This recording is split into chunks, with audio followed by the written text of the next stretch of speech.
right, take the Steelers. They enter 2020 with maybe more questions than answers on offense, and one of the big ones surrounds wideout JuJu Smith-Schuster, who was an absolute monster in 2018. 111 receptions for over 1,400 yards, barely over 1,400. JuJu, though, took a big step back last year, now elevated to the number one role without Antonio Brown, feeling that extra defender, and he just caught 42 balls for 552 yards. He missed 4 games, so we only played 12, so all around not good. Now JuJu enters the final year of his rookie deal, and he told reporters he's not worried about getting her out. JuJu's closer to the 500-yard receiver from 2019 than he is, say, the 1,400-yard beast that he was in 2018. I'm going to say out of bounds of that, BT. I think he was an anomaly last season.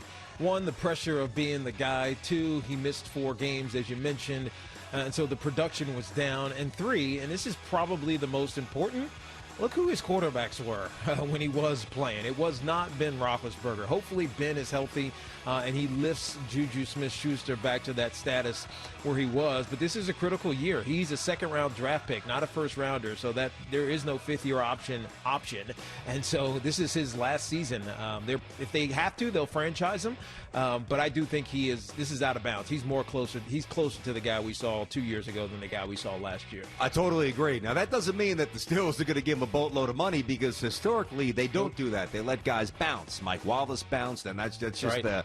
One of many names that their acumen at drafting wide receivers and developing them, and then having them automatically contribute. It's uncanny. They do it as well as anybody, if not better than everybody in the league here. But you're right. Mason Rudolph. I mean, come on. Devlin Hodges. It was a cute story with the duck call.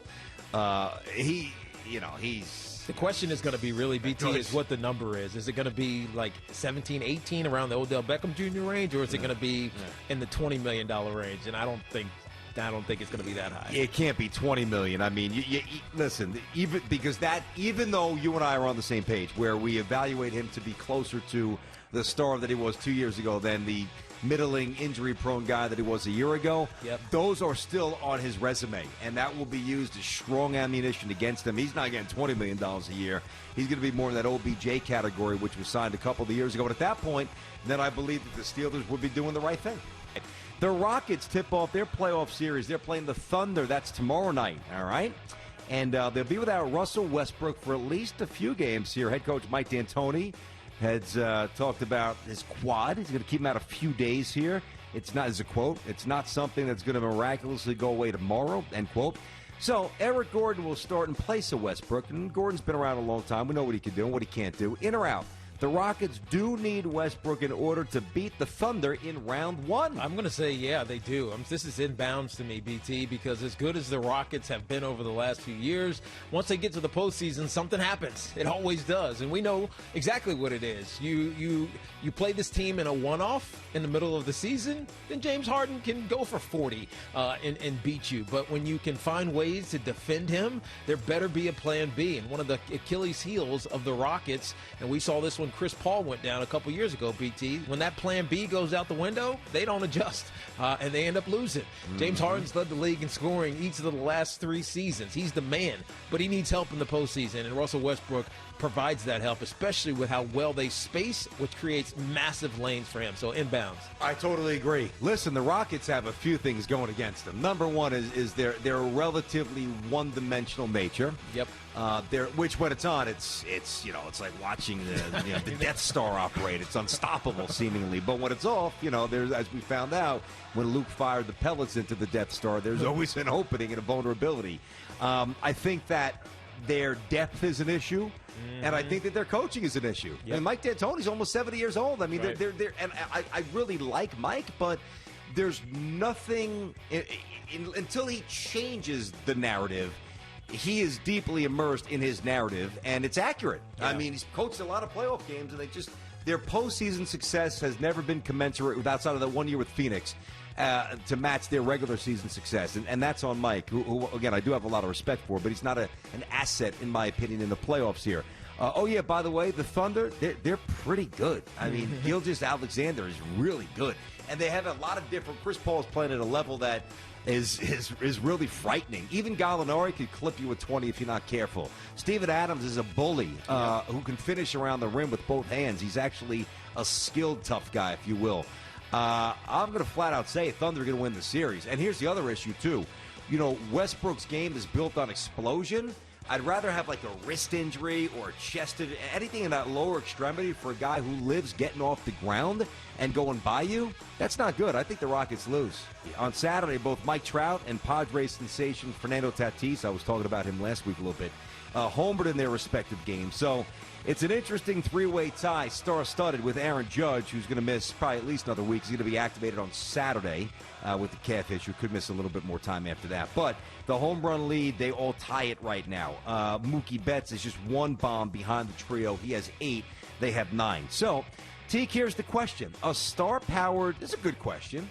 A star-powered home run race during the shortened season will draw more fans to watch this season. In or out? I'm going to say out of bounds of this one, BT, because I don't think contextually it's relevant, right? You mentioned this earlier. Who's going to win the home run derby race this year with 22 home runs? It's Mike Trout.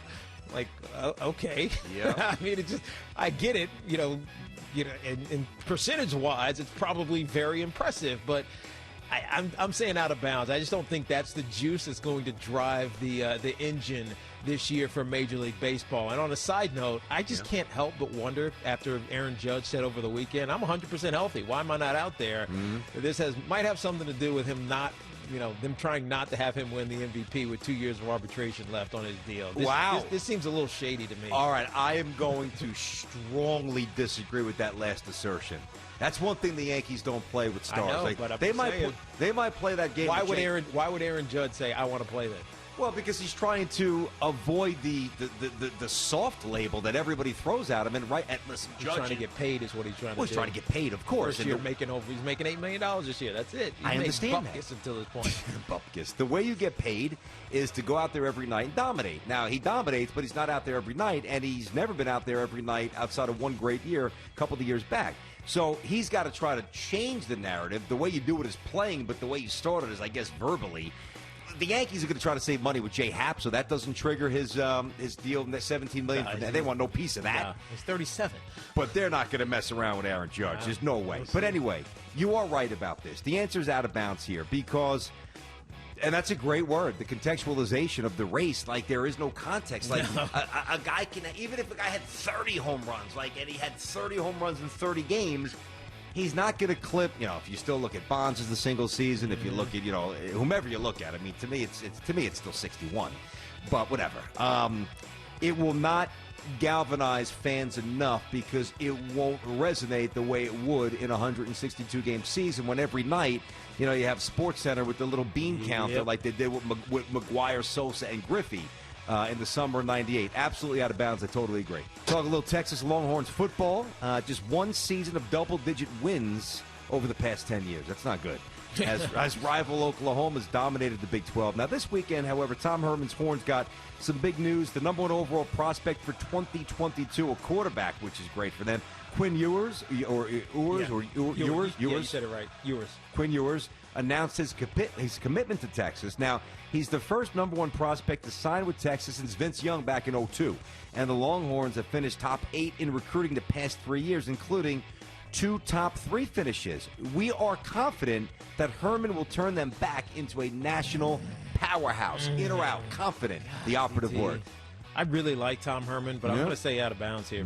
Just because of what the question tells it. The last 3 seasons, they've been top 8 in recruiting. So right now, that means that, or 2 years ago, they were on their sophomore years with some players who just weren't contributing yet. And I don't know what to make of that. So I'm going to say out of bounds. I agree. If it was, do you think he gets him there? Well, I still don't know if I'd say sure. But the word confident that's right. really forces you to react to what he's done so far. Right. And national powerhouse.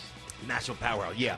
It's not like it's a year in, or early with Jim Harbaugh. Do you think he'll get him to a championship? Do you think they'll ever be? There's certain things that, early in a tenure you can kind of deduce and piece together and have a theory that's not going to be flimsy. It would be kind of flimsy to say that right now. He just has not won enough games, 6 losses, 4 losses and 5 losses. It's not Texas Longhorns football. What are you kidding me? Stop. Especially not national powerhouse Texas Longhorns football. Thanks for watching. Make sure you like and subscribe, and don't forget to hit that bell to be notified when we drop fresh content.